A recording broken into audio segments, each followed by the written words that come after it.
রাত পেরোলেই মহালয়া, ভোর হলেই ঘাটে ঘাটে শুরু হবে তর্পণ। কিন্তু নদী কিংবা পুকুরের জলে নামা কি সেফ? কারণ ইতিমধ্যে কেরালায় ভয় দেখিয়েছে ব্রেন ইটিং অ্যামিবা। ১৯ জনের মৃত্যুর খবর এসেছে। না, বাংলায় এখনো অবধি অ্যামিবার কোনো কেস নেই, কিন্তু অতীত বলছে বাংলাতেও অ্যামিবায় আক্রান্ত হয়েছেন বহু মানুষ।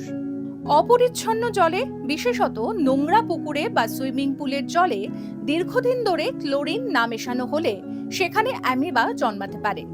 কিন্তু যে জলে স্রোত রয়েছে সেখানে ব্রেন ইটিং অ্যামিবা দেখা যায় না। সুতরাং নদীতে তর্পণ করলে ভয়ের কিছু নেই।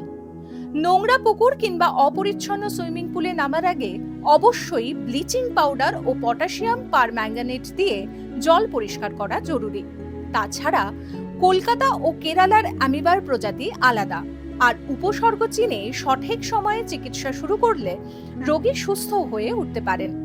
৭০% ক্ষেত্রে রোগী সুস্থ হয়ে ওঠেনও। সংক্রমণ ভয়াবহ হলে ৩০ থেকে ৪০% ক্ষেত্রে রোগীকে বাঁচানো যায় না। তাই জ্বর, মাথা ব্যথা, বমি, খিঁচুনির মতো উপসর্গ দেখা দিলে রোগীকে নিকটবর্তী হাসপাতালে নিয়ে যান।